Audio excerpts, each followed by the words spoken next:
Hey guys, welcome back to the channel. Today I'm going to be reacting to a video called France ditches US tech, will Europe follow? I don't know, but I don't know what sort of US tech it was France using, but I'm excited to find out. So let's check it out and comment, like and subscribe. On Tuesday, French authorities raided the offices of Elon Musk's X in Paris as part of an investigation into suspected unlawful data extraction and complicity in the possession of CSAM. Well, that's bad. Calling the move a political attack, Musk was quickly put in his place by France's Ministry for Europe and Foreign Affairs, Yeah, of course, that's which dark. replied to Musk suggesting he had used CSAM for political theatre on X, That's and crazy. adding, maybe that logic flies on some island, doesn't fly in France. This came just a few days after France's Prime Minister, Sébastien Lecornu, asked French ministries to ditch the US video platform Zoom and shift to Vizio, Why? a French alternative, by the end of the year. And also after the French government blocked the French satellite operator Eutelsat from selling its ground antenna to a private equity firm to protect European digital autonomy, with Eutelsat being the only European competitor to Elon Musk's Starlink. So in this video, we'll explain why France is ditching American tech and whether the rest of Europe might follow suit.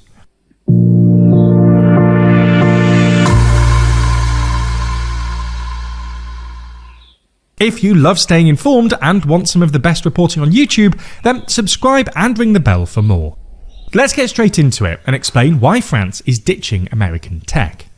In a nutshell, it's about building European digital sovereignty. In other words, increasing Europe's ability to develop, control and govern its own digital services and infrastructure without being overly dependent on foreign services. That's good. At the moment, according to a report by the Bertelsmann Stiftung, the EU is highly dependent on non-EU countries, mainly the US and China, for more than 80% of its digital technologies and infrastructure. To give a concrete example, the US giants Amazon, Microsoft and Google dominate almost 70% of the European cloud computing market, That's everything, while basically. the EU's biggest cloud provider holds just 2%. Nor does the EU look likely to catch up anytime soon, given it also lags behind both the US and China in terms of digital research and development, or R&D spending, representing just 7% of global R&D in software and internet technologies, compared to 71% by US firms and 15% by Chinese firms. Like with other critical dependencies, this creates strategic risks for the EU. However, unlike with physical goods, where the EU can switch to another provider if a supplier fails or becomes unreliable, as happened following Russia's invasion of Ukraine when the EU rapidly pivoted away from Russian oil and gas to other sources of energy, digital dependencies create different and more complex kinds of risks. Because nobody does this. Because digital services are ongoing relationships, rather than a single product that's shipped and received in a done deal, the supplier can change the terms, prices, features, or access of their services after adoption, giving them significant and continuous control over foreign export markets. For instance, in the early days of advertising on Facebook, many European businesses initially built marketing strategies around the platform's organic reach, but changes to the algorithm then drastically reduced visibility and pushed firms towards paid ads, effectively changing market access without negotiations. As such, in recent months, there's been a growing push for the EU to build up its digital autonomy, both to regain control over its data and to limit the impact of foreign, especially American, tech companies on information flows. Having previously criticised the European Commission in November for being too slow in enforcing its tech rules, French President Emmanuel Macron used his Davos speech last month to call for a ramping up of European investment into critical technologies like AI, quantum computing and defence and security. Then, last week, French cybercrime authorities raided X's office in Paris as part of an investigation into unlawful data extraction and the suspected abuse of algorithms, and prosecutors have summoned X-owner Elon Musk and former chief executive Linda Yaccarino for questioning in April. Aside from that, France has also ordered its state employees to switch to Vizio, a French alternative to the American video conferencing platform Zoom, by the end of the year, to, quote, guarantee the security, confidentiality and resilience of public electronic communications. I can see what they want to change. With the Vizio project ultimately aimed at creating a French alternative to the US's Microsoft Office or Google Suite. Other EU countries are also taking steps to reduce their dependencies on American tech in sensitive areas. the Austrian military has reportedly ditched The Microsoft military. Office, while the German state of Schleswig-Holstein has moved some 40,000 state workers' email from Microsoft Exchange and Outlook to open source alternatives. So the question now is, will the rest of Europe follow France's lead? Probably. Well, last week, the European Parliament passed a resolution calling on member states to, quote, strengthen European technological sovereignty by facilitating the Okay. procurement of European digital products and services where possible. So it's going to happen. This echoes calls for European digital autonomy from figures like Macron and the former head of the European Central Bank, Mario Draghi, whose 2024 report on improving European competitiveness also called for further digitization to help the EU catch up with the US and China. They want to Moreover, compete as back well, in I guess. September, European Commission President Ursula von der Leyen used her 2025 State of the Union address to push for European digital sovereignty and proposed an EU Cloud and AI Development Act, now in the very early stages, aimed at strengthening Europe's capacities in AI and cloud infrastructure. This growing push for European digital sovereignty also follows the US's repeated attempts to punish the EU for its efforts to regulate American tech. I had In no late idea what's December, happening. the Trump administration imposed travel bans on Europeans involved in digital safety, including former really? EU Commissioner Thierry Breton, who played a key role in establishing the EU's digital rules. In August, Trump That's crazy. threatened tariffs on countries that discriminate against American tech firms, and Yes. the US has also repeatedly challenged the EU's digital rules through diplomatic pressure and aggressive rhetoric. It's While the constant. EU's regulatory policies are motivated more by concerns about user welfare and online safety than digital sovereignty, this ongoing battle between EU and US big tech firms reveals the degree of European anxiety about the continent's reliance on American Yeah, tech. of course, yeah. All that said, de-risking from US tech won't be easy, and a total decoupling is probably impossible given the Oh. global reach and dominance of US tech. Yes. Nonetheless, Super hard. de-risking is a matter of degree, and if Europe can at least nurture some homegrown alternatives, this will be enough to break the monopolistic hold US tech currently enjoys. That One sounds proposal good. to achieve this is the creation of a European Sovereign Tech Fund, similar to Germany's Sovereign Tech Fund, made up of EU funds, contributions from member states and private sector investment that would provide financing for critical open source software fantastical infrastructure idea. across Europe. While this would fantastic. likely involve some heated debates at the EU level about joint financing, the argument proponents are making is that the cost of inaction now could be far higher than any Yes. short-term economic pain Yeah. involved in building European digital sovereignty, particularly as the US becomes an even more unpredictable partner. Who knows? Now, this is a big story, and amongst every other big story happening right now, you might feel powerless in the current climate. The problems feel massive, and individual actions can feel meaningless. But what if we told you that you could be part of something bigger, something that actually turns concern into action? Well, that's where our friends at Planet Wild come in. Planet Wild isn't just your usual environmental organisation. It's a passionate community built around a clear focus, protecting and conserving the world we all live in. We're more aware than ever that the world is a scary place, and the state of our planet needs change. So, every single month, the Planet Wild community funds a mission to protect endangered animals, restore our forests, and clean our oceans. They document all these missions in videos here on YouTube, so we can see exactly what we've helped to achieve. The impact we've made will be right before our eyes.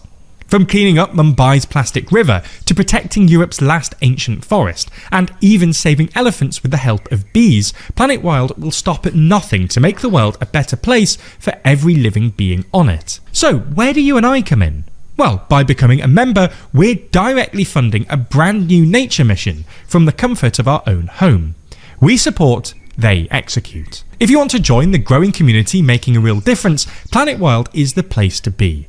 Big or small, your difference matters, and you can contribute as little as $6 a month to help protect nature.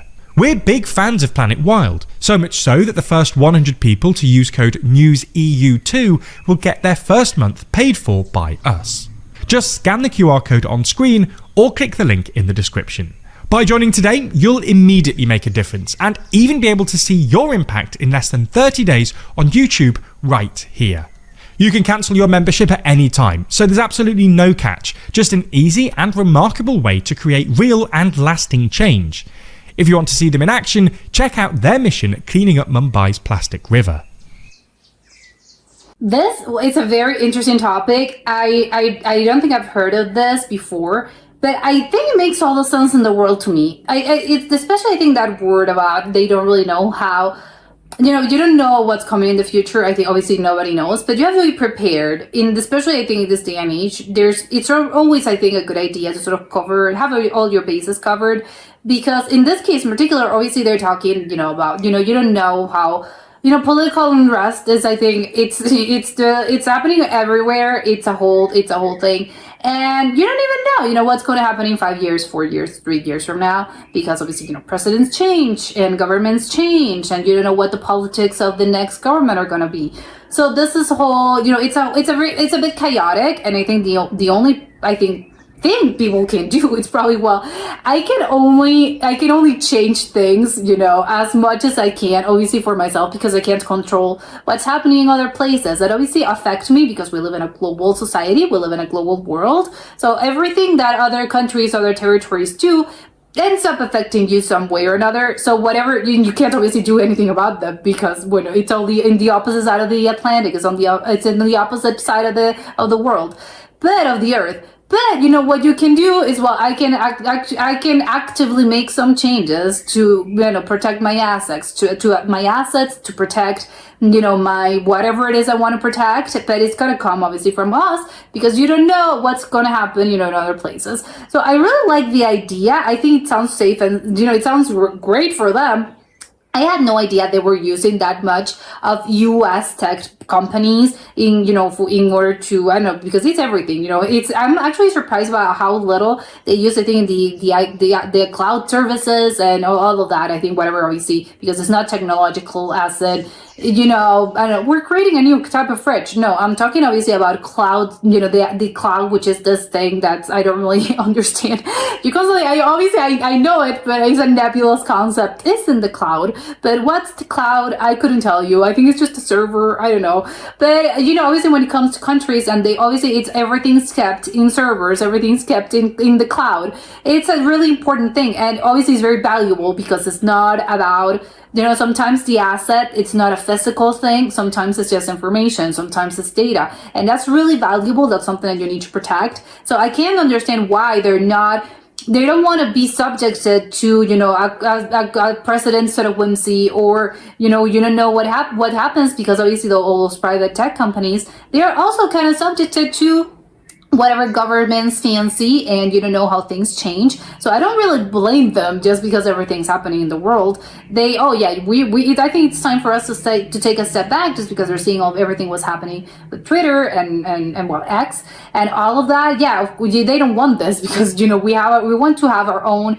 We're gonna be independent. We don't want to be sort of you have to count on on a technology that belongs to another country that's also subjected to that government sort of policies and stuff. Yeah, of course I can see why they want to make a switch.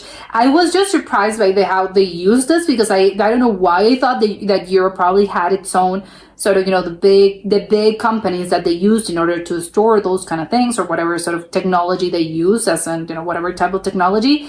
I didn't know that it was that much. They rely on so much on, and I think it was the American sort of companies and China's also companies.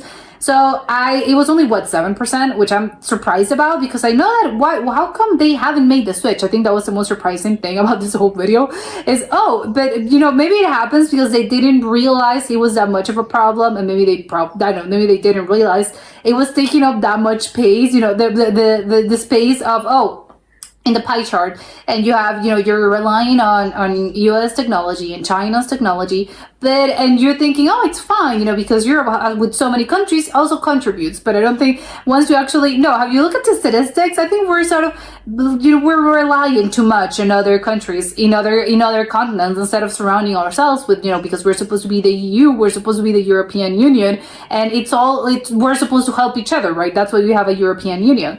So I do really think I think that sounds like a great idea. I don't know how feasible it is. Probably it's not going to be, the short-term changes. I don't think they're going to be, that much, just because I can't even imagine the amount of money, the resources that it takes to move certain things, because again, if someone, like they said, I think it's what, if you take around 90% of things are foreign sort of owned, or they're in foreign services or whatever it is, or that's what you use. Of course, it's gonna be hard to make the switch, and it's not gonna be easy, and it's not gonna be quick. It's gonna be a progressive thing, but it's good. You're taking the first steps towards changing, and that's always good. It's not going to happen overnight, but what is, big important changes do not happen overnight. You need time for the changes to actually develop. So I really do think I like that. I really like the idea. And yeah, I'm surprised that they hadn't, because I think Europe is so big. It has so many countries, and they have so many good technology that, why do you rely on the US? I don't know why. Maybe it's because obviously they're the big tech companies. Like, I understand all the ones in Silicon Valley and all that are the one the whole world uses. But I think if you have, and I get why, obviously, because they have the resources, they have the means, and it's good tech. So why wouldn't you use it? But I think coming from specifically the Europe and the EU members, I'm surprised, because they can definitely hold their own against, I think, American companies as well, and the Silicon Valley techs, because again, they probably do have the means. They're not as famous, I think, as world known as Silicon Valley.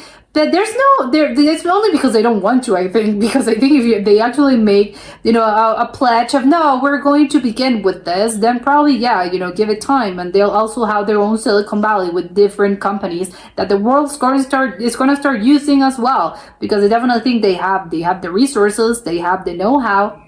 They probably have the money. Well, the money, it's a thing about point of contention. Obviously, no one's going to be, oh yeah, here's a lot of money. No, all countries, I know funding is a thing and whatever. But, again, there's a lot of countries that make up the EU. So it's a whole thing about, just if there's if there's a will, there's a way. Well, yeah, absolutely. So hopefully they do, because I don't think that's bad. I think all countries should definitely have their own tech. In this case, obviously they have the support of the European Union, and it's not just one country, and it's not just France in particular. All other countries should definitely follow, all European countries. And yeah, absolutely. Now I want to know how it goes in 25 years, because I think we're going to probably have some big players in the industry that were probably either unheard of, or I know each country is going to start being more. It's going to be more centralized. Each country is going to start using their own tech, their own servers, or in the case of the European Union and the countries, maybe not their own, but other European countries instead of American or Chinese ones. But I don't know. I guess it's a little hard, of course, because with the whole, everything's universal these days. So it's kind of a little hard to sort of create boundaries. But yeah, I think they absolutely should, and probably will. But I don't know. We'll see in 30 years. But that was it for today, and I'll see you next time. Bye.